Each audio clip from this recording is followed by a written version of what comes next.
We're going to be doing a musculoskeletal assessment. First, start off by performing hand hygiene, introduce yourself to the patient, confirm the patient's identity, and explain what you'll be doing. Then you can ask the patient if you're having any pain in your joints or any of your muscles, or do you have any history of joint or muscle problems? No. Good. Then you can start off by assessing the temporomandibular joint, and I'm just going to palpate that and have you open and close, side to side, and then move it in and out for me. Good. I didn't feel any clicking or any rubbing. Do you feel any clicking when you're eating or anything like that? No. That's good. Next we could do the cervical spine, and I'll just have you turn sideways a little bit, and then put your chin to your chest, so then you can palpate the spinous processes of the cervical spine down to C7. Do you have any pain or tenderness whenever I'm palpating those? No. And feels straight, like it should. You put your head back up. Then we'll go through a range of motion with the neck. You go back and down, and then turn side to side, and then ear to shoulder on both sides. Good.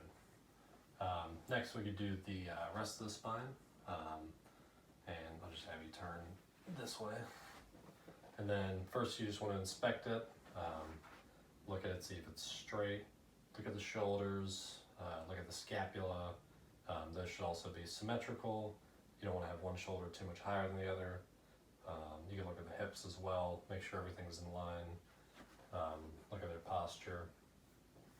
Then you can palpate the spinous processes there as well. And do you have any pain or tenderness in your spine? No. Just let me know if you do while I'm pressing on any of these. And you want to look at the curvature of the spine as well. It should be convex in the thoracic spine, and then go to concave in the lumbar spine. Next, I'm going to have you just go down like you're touching your toes.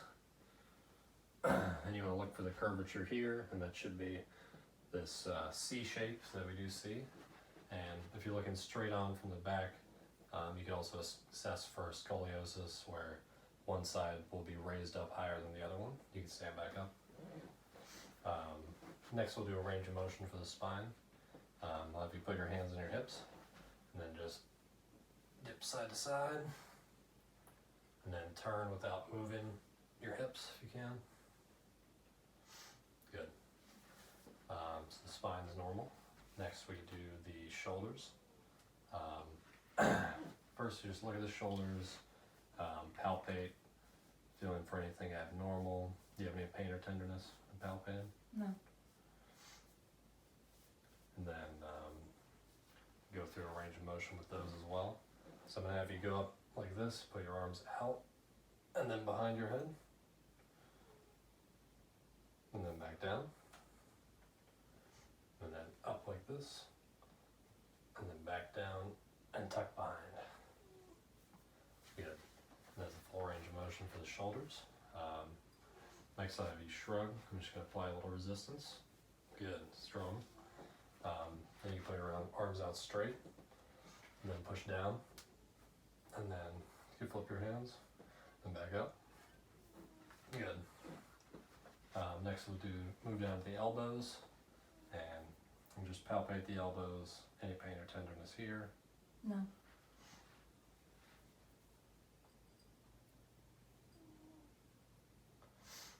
Good. Now I'll have you do a range of motion for those. So just put your arms out, and then up, and back down. Good. Next we could do strength against resistance for the elbows. So if you put it back up like this, and then just try and pull against. Good. This one. And just pull in. Good.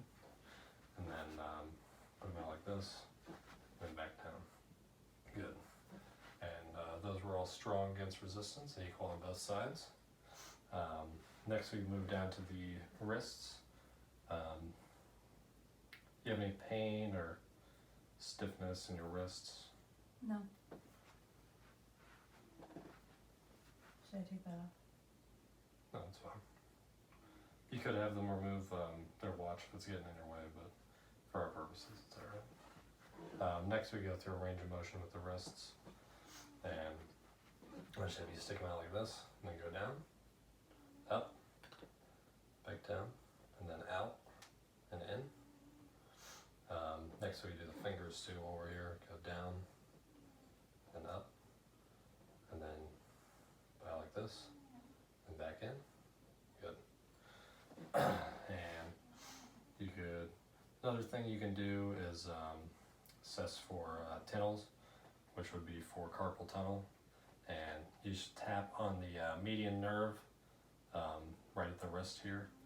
So I'll tap there, and are you getting any tingling or numbness in your thumb or fingers right here? No. And this is your dominant hand, right? Yeah. And that's usually where it's going to appear.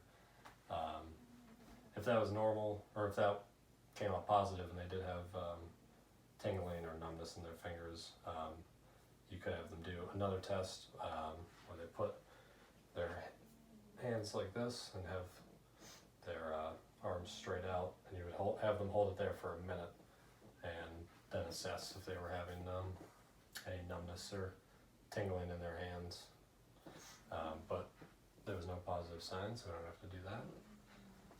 Next, I'll assess your finger strength. You can do that. I'll just have you squeeze my fingers like this. So go ahead and squeeze them. Good. That's strong. All right.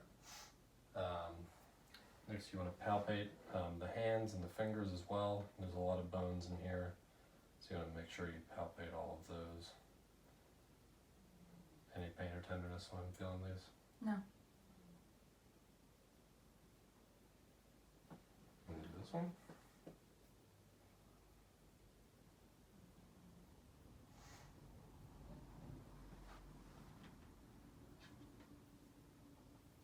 Good.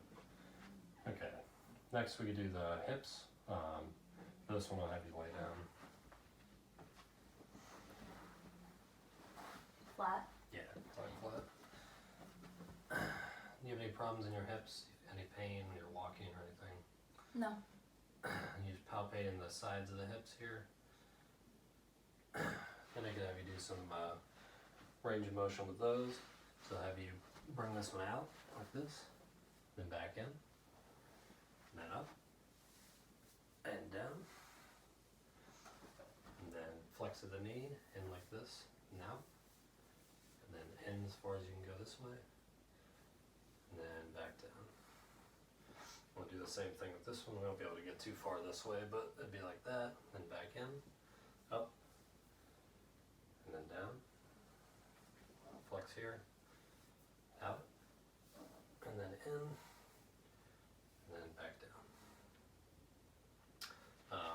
Try some strength against resistance tests. I'm going to push out this way against my hands, and then back in, good, out, and back in, good. Flex a little bit, push, pull it in with your hips like that, good, back down, good. Alright. Next we could do, skip some knees for now, take your socks off, then we'll do the ankles. No pain or tenderness in the ankles either. No. And there are a lot of bones down here as well. Palpate the bones in the feet.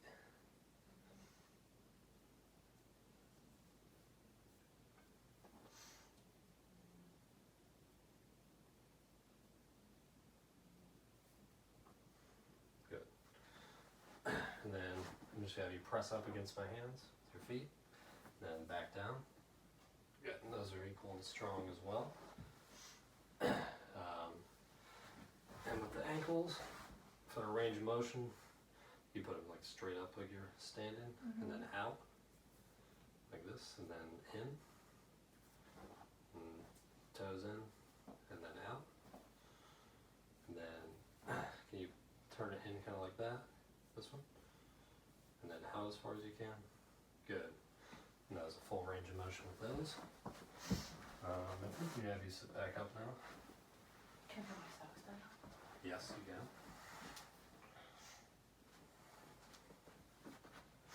And then we'll do the knees.